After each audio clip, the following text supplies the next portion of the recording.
रानू चिड़िया अपने घोंसले में अपने अंडे के साथ बैठी हुई थी। वो बहुत डरी हुई थी क्योंकि अब उसके अंडे से बच्चा निकल नहीं वाला था। कई दिन बीत गए लेकिन अभी तक मैंने पानी भी नहीं पिया। ऐसा करती हूँ अंडा छिपाकर नदी से पानी पी आती हूँ। ये कहकर रानू तो नदी से पानी पीने चली जाती है। वहीं दूसरी तरफ गोरी कहती है, मेरे पति कालू, ये लो तुम ये प्याज काटो। मैं पच्ची का अंडा ढूंढने जा रही हूँ क्योंकि आज मेरा ना अंडा की आमलेट खाने का बहुत मन कर रहा है, तो मैं किसी पच्ची का अंडा लेकर आती हूँ।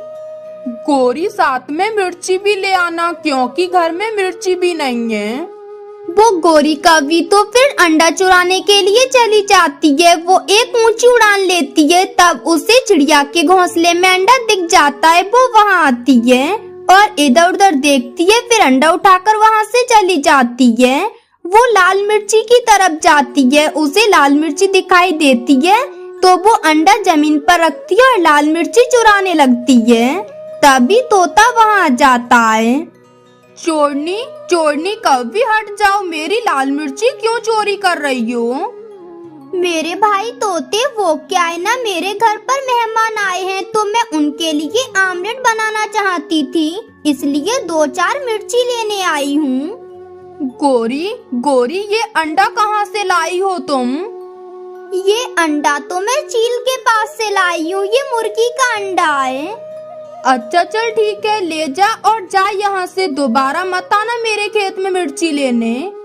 वो गोरी तो फिर लाल मिर्ची और अंडा लेकर वहाँ से अपने घर की तरफ आ जाती है। घर आती है तो वो कालू से कहती है, क्या हुआ कालू, तुम बैठे बैठे रो क्यों रहे हो? प्याज काट रहे हो कि रो रहे हो? गोरी रो नहीं रहा, बस ये प्याज काटी है इसलिए आंसू आ गए। इस प्याज ने तो मुझे आज अंधा ही कर दिया। देखो कालू जी, मैं अंडा भी ले आई हूँ और लाल मिर्ची भी। तुम्हें पता है कालू जी, जब मैं लाल मिर्ची लेने गई तो वहाँ तोता भी आ गया। गोरी वो तोता तो हर समय अपने खेत में ही छिपकर बैठा रहता है और सब जगह नजर रखता है। गोरी वैसे ये अंडा किस पक्षी का है? ये तो मुझे नहीं पता कि किस पक्षी का है। एक घोंसला था, उसमें मुझे ये अंडा दिखा तो मैं उठा लाई। गोरी तो चूल्हे में आग जलाती है और फिर भगोना रखकर प्याज गरम करती है। गोरी ये अंडा तो हिल रहा है, लगता है इसमें से बच्चा बाहर आने वाला है। मेरी तो किस्मत ही खराब है, जब भी अंडे की आमलेट खाने का मन करता है कोई ना कोई परेशानी हो ही जाती है। वो दोनों ऐसे बात कर रहे थे तभी अंडा फूट जाता है और उसमें से एक बेटी चिड़िया बाहर निकलती है। वो हंसते हुए कहती है, मम्मा खुशबू अच्छी आ रही है, आप क्या बना रही हो?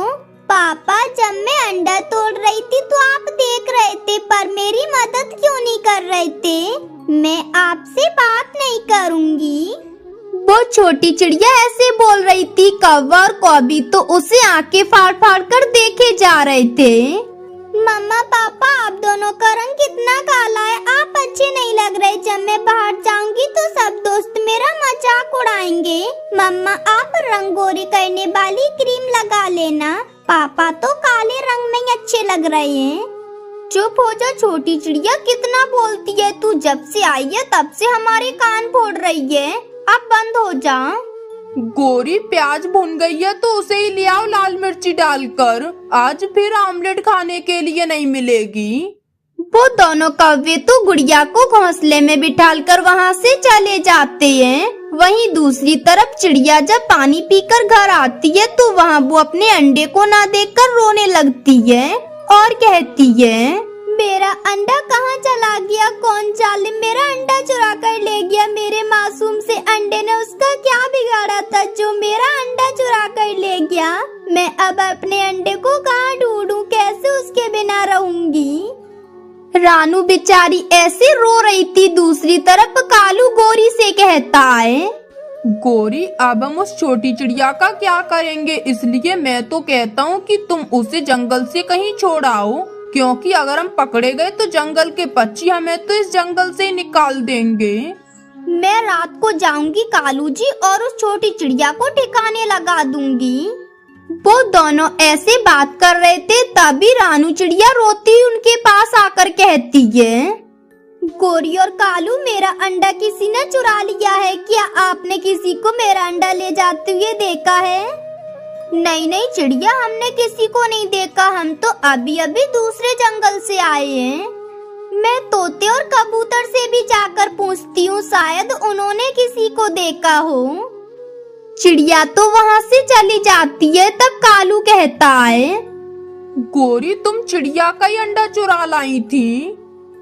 मुझे क्या पता था कालू जी की वो चिड़िया का घोंसला है। अब तुम चुप ही रहो, किसी को पता ना चल जाए कि हम अंडा चुराते हैं। गोरी देखो, वो बेचारी चिड़िया कैसे परेशान होकर अपने अंडे को इधर उधर ढूंढती फिर रही है। तो मैं तो कहता हूँ कि तुम उसके बच्चे को ले जाकर उसे दे दो। हाँ कालू, तुम ठीक कहती हो। मुझे भी बेचारी चिड़िया पर दया आ रही है। मैं अभी घर जाकर उसकी बेटी को उसे दे आऊंगी। गोरी, पर तुम्हें नहीं लगता कि ऐसे हम पकड़े जाएंगे और चिड़िया सजा भी देगी? वो चिड़िया मुझे जो भी सजा देगी कालू जी, मैं हंसते हंसते ले लूंगी, पर मुझे उसकी बेटी को उसे देकर आना होगा। ये कहकर गोरी घर आती है और उसकी बेटी को चिड़िया के घर ले जाती है। वहाँ जाकर वो चिड़िया को सारी बात बता देती है कि उसी ने उसका अंडा चुराया था और ये उसी की बेटी है। चिड़िया तो अपनी बेटी को गले से लगा लेती है। तब वो कहती है, क्या क्या आप मेरी मम्मा हो? हाँ मेरी बेटी, मैं ही तुम्हारी मम्मा हूँ। गोरी बहन, तुम्हारा बहुत बहुत धन्यवाद। अगर बुराई करने के बाद बुराई का आपको एहसास हो जाए तो दिल साफ हो जाता है। फिर तो अच्छा हुआ गोरी काली आंटी। अब तो मुझे अपने दोस्तों के सामने शर्मिंदा नहीं होना पड़ेगा, क्योंकि मेरी मम्मा तो बहुत सुंदर हैं।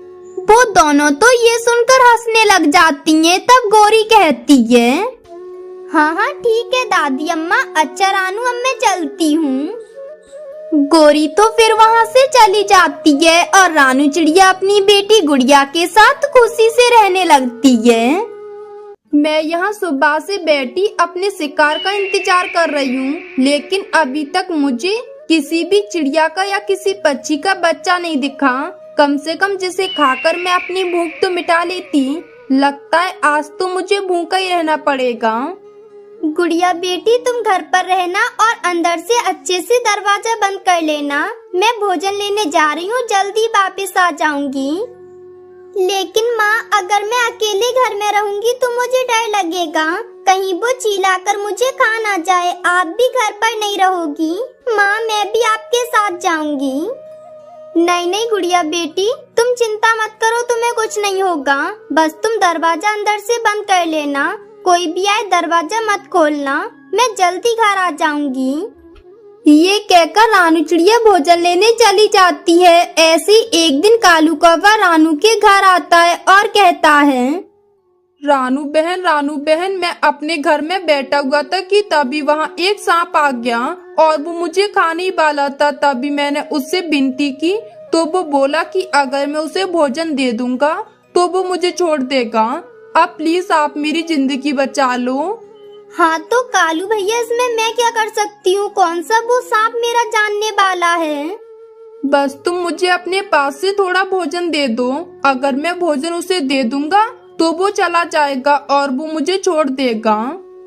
फिर चिड़िया कालू को भोजन दे देती है और कालू कौवा वो भोजन लेकर अपने घोंसले में आ जाता है और कहता है, वाह कालू, भगवान ने तुझे क्या अकल दी है। अगर झूठ बोलने से भोजन खाने को मिल जाए तो क्या जरूरत है भोजन ढूंढने की। अब तो मेरे मजे ही मजे आएंगे।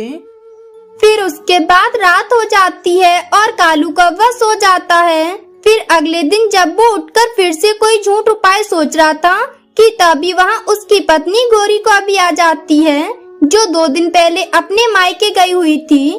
कालू कौवा उसे देखकर कहता है, गोरी, तुम्हें पता है कल तो मैंने उस रानू चिड़िया को बेवकूफ बना दिया था और झूठ बोलकर उससे भोजन ले आया था, लेकिन आज समझ नहीं आ रहा कि आज क्या करूं और कैसे भोजन लाऊं।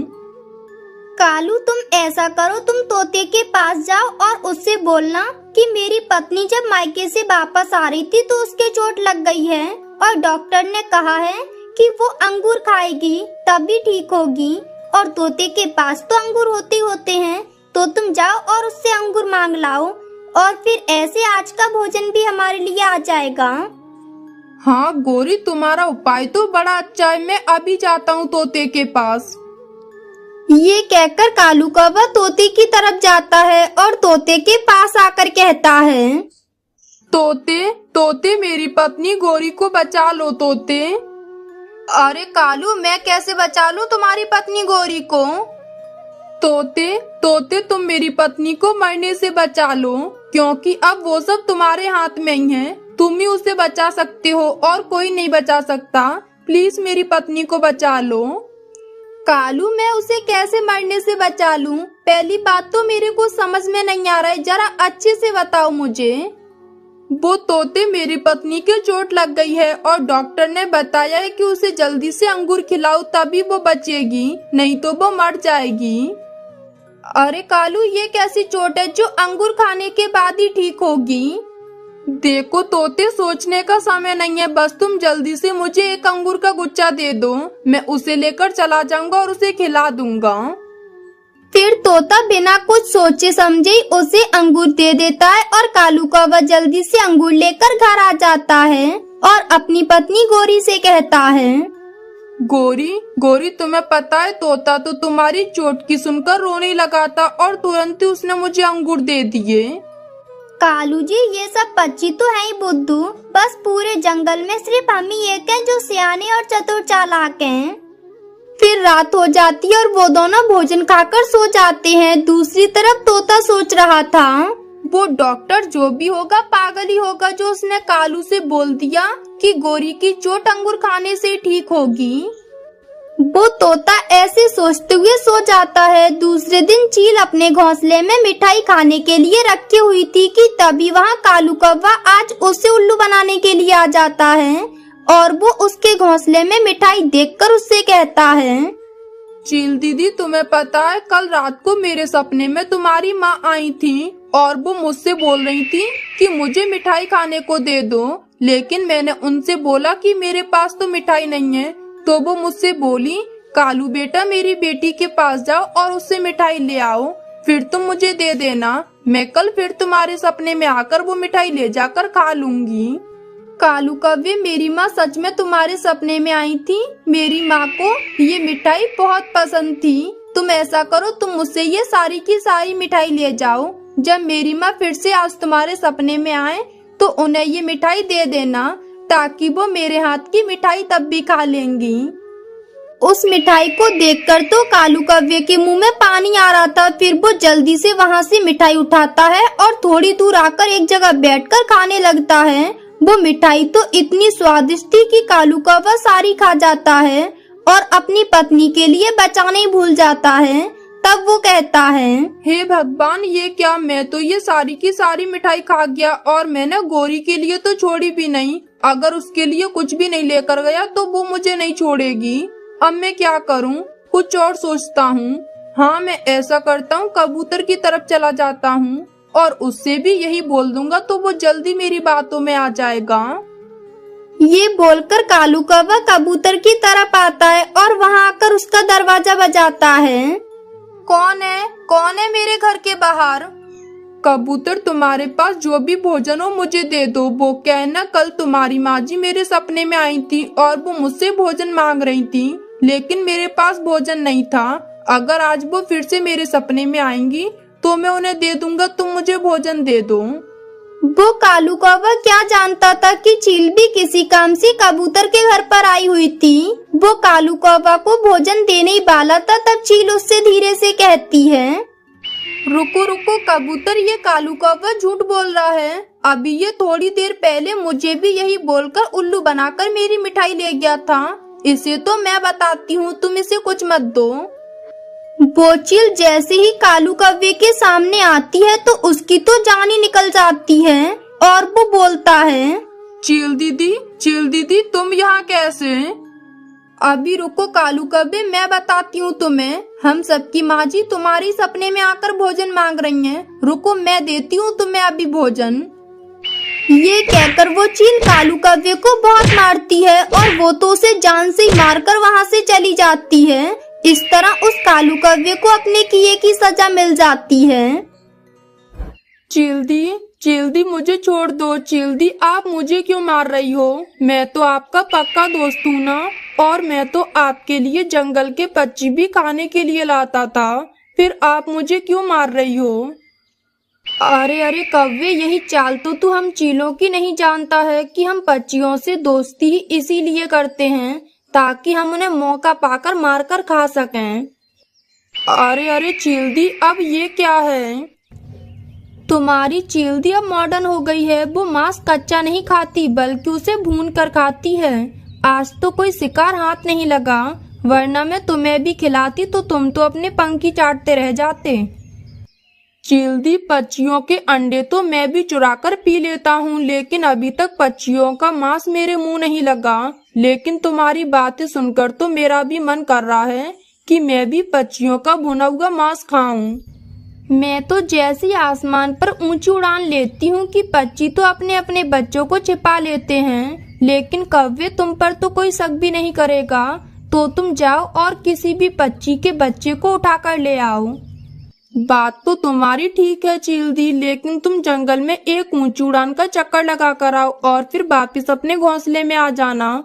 ऐसे जंगल के पक्षी समझेंगे कि तुमने उनका बच्चा चुराया है। फिर वो दोनों ऐसा ही करते हैं। फिर चील जंगल में एक ऊंची उड़ान लेती है, जिसे देखकर तो सभी पक्षी डर जाते हैं और अपने अपने बच्चों को छिपाने लगते हैं, और फिर चील जंगल में चक्कर लगाकर वापस आ जाती है। चील अब वापस अपने घर चली गई है। अब मैं जंगल से भोजन ढूंढ लाता हूँ। ये कहकर कबूतर तो जंगल में भोजन की खोज में चला जाता है, लेकिन कालू कौवा वहाँ छुपा बैठा ये सब देख रहा था। जैसे ही कबूतर वहाँ से जाता है तो कालू कौवा तो कबूतर के बेटे को अपने पंजों में फंसाकर चील के पास ले आता है और कहता है, चील दी, तो बताओ कैसा रहा मेरा आइडिया? तुम तो बड़े शैतान हो, लाओ फिर मैं बनाती हूँ इसका रोस्ट। फिर उसके बाद चील और कालू कौवा कबूतर के बेटे को भूनकर खा लेते हैं। वाह वाह चील दी, मैं तो भूला ही रहा जो सूखे दाने खाता रहा। असल जिंदगी का मजा तो ऐसे स्वादिष्ट मांस खाने में ही है। चलो आज का डिनर तो हो गया, अब तुम रोजाना ऐसी एक पक्षी का बच्चा चुरा लाया करना, मैं उसे पकाया करूँगी और फिर दोनों मिलकर खाया करेंगे। वो चील तो खुद बूढ़ी थी, इसलिए उसे तो कुछ शिकार ढूंढने में डर लगता था। उसे तो ऐसी लालची पक्षी की तलाश थी जो कि उसकी शिकार ढूंढने में मदद कर सके। फिर रात भी हो जाती है, कौवा अपने घर चला जाता है और चील भी अपने घोंसले में सो जाती है। वो जालिम चील मेरे बच्चे को उठाकर ले गई और किसी ने भी मेरी मदद नहीं की। लेकिन कबूतर भैया, वो चील तो थोड़ी देर आसमान में उड़ने के बाद वापस अपने घोंसले में चली गई थी। मैं भी यही सब देखकर अपने भोजन की तलाश में चला गया था, लेकिन मेरे जाते उस चील ने पीछे से मेरे बच्चे को उठा लिया। लेकिन आज हम अच्छे से देखकर अपने भोजन की खोज में जाएंगे। जब वो चील आसमान पर रहेगी तो हम अपने अपने घोंसलों में ही रहेंगे। वो तीनों ऐसे बातें कर ही रहे थे कि तभी वो चील फिर से आ जाती है। वो देखो कबूतर, वो उड़ती फिर रही है चील। पहले तो ये कभी कभार आती थी, लेकिन आजकल तो ये रोजाना ही आ रही है। फिर वो चील एक चक्कर लगाने के बाद वापस चली जाती है। तब कालू कहता है, चलो चलो अब हम सब जल्दी से अपना अपना भोजन ढूंढ लेते हैं, क्योंकि वो चील चली गई है। फिर वो सभी भोजन की खोज में चले जाते हैं, लेकिन कालू कौवा तो दूसरे रास्ते से वापस आ जाता है और वो छोटी बुलबुल का बच्चा उठाकर ले जाता है। चील दी देखो सरप्राइज, आज तो बुलबुल का बच्चा हाथ लगा है। ऐसे तो हम जंगल के सभी पक्षियों के बच्चों को खा जाएंगे और किसी को पता भी नहीं चलेगा कि उनके साथ हो क्या रहा है। देखो कौवे, अब जब तक तुम्हारी और मेरी दोस्ती पक्की रहेगी, हम दोनों तो भुना हुआ मांस मिलकर ही खाया करेंगे। फिर ऐसे वो दोनों बुलबुल की छोटी बच्ची को भूनते हैं। देखो, आज से हम में से कोई भी पक्षी इकट्ठे भोजन लेने नहीं जाएगा। एक न एक पक्षी घोंसलों में रहकर पक्षियों के बच्चों पर नजर रखेगा। मैं तो पहले ही ऐसा कहती थी, लेकिन मेरी किसी ने भी एक भी बात न सुनी। अब तो तुम दोनों ही भोजन लेने चले जाया करना। मैं तुम्हारे घोंसले में रहकर तुम्हारे बच्चों की देख रेख किया करूंगी। अगर अब वो चील मुझे दिखी तो या तो मैं मर जाऊंगी या फिर उसे मार दूंगी। वैसे भी अब मैं जिंदा रहकर क्या करूंगी। बुलबुल, मैं तुम्हारा दुख समझ सकता हूँ, क्योंकि उस जालिम चील ने मेरा भी बेटा उठाकर खा लिया है। फिर उसके बाद बुलबुल पक्षियों के बच्चों के पास रहकर उनका ध्यान रखती है और बाकी पक्षी भोजन लेने के लिए चले जाते हैं। अरे अरे कव्वे, क्या हुआ? आज तुम लाए नहीं कोई भी शिकार? वापिस क्यों आ गए? मैं शिकार की खोज में गया तो था, लेकिन थक हार कर तुम्हें बताने के लिए वापिस आ गया कि आज तो वो बुलबुल घोंसले में रहकर पक्षियों के बच्चों पर नजर रख रही है। मुझे तो लगता है कि अब कोई भी शिकार हमारे हाथ नहीं लगेगा और मुझे तो फिर से वो सूखे दाने खाने पड़ेंगे। वैसे कुछ भी हो, पक्षियों का मांस खाकर तो मजा आ गया था। मेरे दोस्त कालू, तुम मेरे पास आओ। मेरे पास इसका एक उपाय है। चील दीदी, क्या उपाय है? जल्दी बताओ, क्योंकि मेरे मुंह से तो उस भुने हुए मांस का स्वाद ही नहीं जा रहा। जल्दी बताओ। तुम पहले मेरे पास तो आओ, फिर मैं तुम्हें कान में बताती हूँ। फिर जैसे ही कालू चील के पास आता है तो चील तो उसे अपने पंजों से दबोच लेती है। तब कालू कहता है, चील दी, ये आप क्या कर रही हो? मैं तो आपका पक्का दोस्त हूँ। वो तो मुझे पता है कालू कव्वे, लेकिन अब तुम भी तो मेरे किसी काम के नहीं हो। कल का तो मुझे पता नहीं, लेकिन आज तो तुम्हें भूंज कर खा लूं, क्योंकि तुम में तो मांस भी बहुत ज्यादा है। फिर ऐसे वो चील कालू कव्वे को मार देती है। वहीं दूसरी तरफ रानू चिड़िया अपने घोंसले में अपने बेटे के साथ बैठी हुई थी। तभी वहां वो चील आ जाती है, जिसे देखकर रानू अपने बेटे को छिपा लेती है। तब वो चील रानू के पास आकर उस पर हमला कर देती है, जिस हादसे में तो रानू बहुत ज्यादा घायल हो जाती है। तब वो जल्दी से उल्लू डॉक्टर के पास जाती है। चिड़िया, ये तुम्हें क्या हुआ? तुम्हारे तो बहुत ज्यादा ही खून बह रहा है। उस चील से मैंने अपने बच्चे को तो बचा लिया, लेकिन उसने मेरी ये हालत कर दी। फिर उल्लू चिड़िया के मुंह में दवा डालता है और उससे बोलता है, चिड़िया, तुम्हारे बहुत ज्यादा ही खून निकल चुका है। शायद तुम बच ना सको, इसलिए मैं तुमसे कुछ छिपाना नहीं चाहता। उल्लू भैया जी, मुझे अपनी जिंदगी की कोई चिंता नहीं, लेकिन बस मुझे अपने बच्चे की फिक्र है। मैं उसे बड़ा कर सकूं। बस आप मुझे ऐसी कोई दवा दे दो जिससे मैं अपने बेटे का ध्यान रख सकूं और मैं ठीक हो जाऊं। नहीं चिड़िया, मैं कुछ नहीं कर सकता। जख्म बहुत गहरा है। फिर रानू की ममता उसे शक्ति देती है और वो हिम्मत से उड़ती अपने घर की तरफ जा रही थी कि तभी उसकी नजर उसी जालिम चील पर पड़ती है, जो कि झाड़ियों में फंसी हुई तड़प रही थी। तब रानू वहां आकर कहती है, जालिम चील, तुम बहुत बुरी हो। तुम्हें मुझ पर और मेरे बेटे पर जरा भी दया नहीं आई। तुमने उसकी माँ छीन ली, उसे बड़ा भी नहीं होने दिया।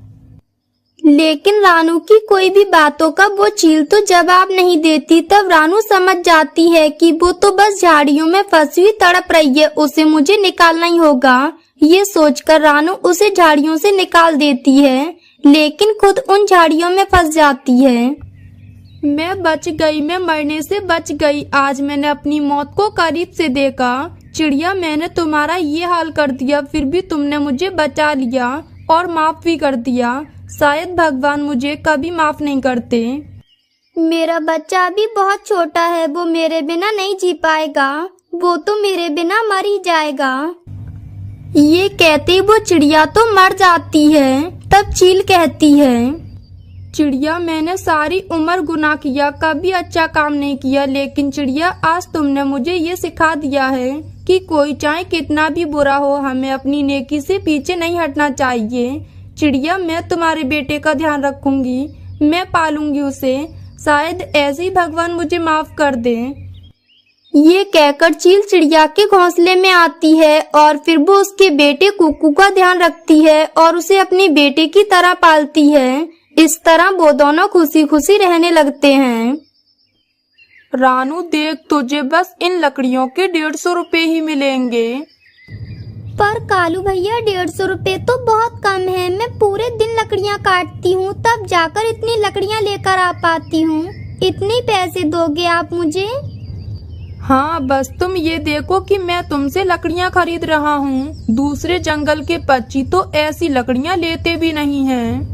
वो कालू कौवा रानू चिड़िया का पड़ोसी था, जो कि लकड़ियों का व्यापार करता था। वो कालू कौवा तो रानू चिड़िया के भोलेपन का फायदा उठाता था और उसे लकड़ियों के बहुत ही कम पैसे देता था। एक दिन रानू चिड़िया हर रोज की तरह जंगल में लकड़ियां काट रही थी। ज्यादा गर्मी होने की वजह से रानू चिड़िया को काम करते करते प्यास लगाती है। तब वो बोलती है, हे भगवान, आज कितनी गर्मी है। इस तपती गर्मी में तो बार बार मेरा गला सूख रहा है और बहुत ज्यादा ही प्यास लग रही है। रानू जब अपना पानी का बर्तन देखती है तो वो तो खाली था। तब वो बोलती है, ये क्या, मेरी टोकरी में तो पानी भी खत्म हो गया। अब मैं क्या करूं? हाँ, जंगल के उस पार एक नदी है, ऐसा करती हूँ वहीं से पानी भर लाती हूँ। फिर रानू चिड़िया पानी भरने चली जाती है। उसे उड़ते उड़ते काफी समय हो जाता है। तब रानू अपने मन में सोचती है, हे भगवान, कितनी दूर है ये नदी। मेरा तो प्यास से गला ही सूखा जा रहा है। फिर रानू कुछ देर उड़ने के बाद उस नदी के पास आ जाती है और वो वहाँ आकर अपनी टोकरी में पानी भर लेती है और फिर पानी पीकर अपनी प्यास बुझाती है। वो पानी पीकर वहाँ से जाने वाली थी कि तभी रानू की नजर एक छोटी सी चिड़िया की बच्ची पर पड़ती है, जो कि एक पेड़ के नीचे डरी सहमी हुई बैठी थी। अरे, ये चिड़िया की बच्ची तो बहुत छोटी लगती है। लगता है ये अपनी माँ से बिछड़ गई है। फिर रानू उस चिड़िया के पास आती है और उससे प्यार से बोलती है, चिड़िया बेटी, तुम अकेले यहाँ क्या कर रही हो? अगर किसी बड़े जंगली जानवर ने या फिर शिकारी चील ने देख लिया तो बड़ी मुसीबत हो सकती है। वो छोटी चिड़िया की बच्ची तो अपनी बड़ी बड़ी आंखों से उस रानू चिड़िया को देख रही थी। चिड़िया बेटी, तुम्हें भूख लगी होगी ना? ये लो, इसमें से थोड़ा पानी पी लो। फिर रानू चिड़िया उसे अपनी टोकरी में से पानी पिलाती है। पानी पीने के बाद तो वो चिड़िया वहाँ से उड़कर चली जाती है। तभी रानू चिड़िया की नजर वहाँ लगे एक जामुन के पेड़ पर पड़ती है, जिस पर काफी सारे जामुन लगे हुए थे। अरे वाह, यहाँ पर तो कितने सारे जामुन लगे हैं। ये जामुन तो दिखने में कितने मीठे और रसीले लग रहे हैं। फिर रानू वहाँ से एक जामुन का गुच्छा तोड़ती है और खाती है। उन्हें खाने के बाद तो रानू चिड़िया में एक नई ताकत सी आ जाती है। अरे अरे, ये क्या? इन्हें खाते ही मेरी तो सारी थकान दूर हो गई। इसका मतलब ये जामुन तो बड़े ही ताकतवर हैं। तभी वहाँ रखे वो सारे जामुन सोने के बन जाते हैं। रानू जब उन सोने के जामुनों को देखती है तो वो तो हैरान हो जाती है। अरे अरे, ये जामुन सोने के कैसे बन गए? ये सब कैसे हुआ? तभी उस जामुन के गुच्छे में से आवाज आती है, रानू, अरे ओ रानू। कौन कौन है यहाँ? मुझे कौन बुला रहा है? रानू, रानू, तुम डरो मत। मैं एक जादुई जामुन हूँ और मैं हमेशा ईमानदार और सच्चे पक्षियों की मदद करता हूँ। रानू, तुम इन जामुनों से अपनी और जरूरतमंद पक्षियों की मदद कर सकती हो, लेकिन अगर किसी भी लालची पक्षी ने मुझे खा लिया तो वो उसी समय बूढ़ा हो जाएगा और बहुत ज्यादा कमजोर भी। रानू तो ये सुनकर खुश हो जाती है और फिर वो वहाँ से एक और जामुन का गुच्छा लेकर अपने घर आ जाती है और अपनी माँ को सारी बात बताती है। फिर वो अपनी माँ को जामुन खाने के लिए देती है, जिन्हें खाते ही उसकी माँ तो बिल्कुल ठीक हो जाती है। तब उसकी माँ रानू से बोलती है, रानू, रानू देख, मैं बिल्कुल ठीक हो गई। अब तो मैं अच्छे से बोल भी पा रही हूँ और उड़ भी लूंगी, सब कर लूंगी। मैं एकदम से ठीक हो गई हूँ। मैंने बोला था ना माँ कि ये एक जादुई जामुन है। रानू चिड़िया के पास जितने भी जामुन थे वो सब सोने के बन जाते हैं। तब रानू उन जामुनों को बेचकर अपने लिए एक बड़ा सा घर खरीद लेती है और सारी जरूरत की चीजें भी।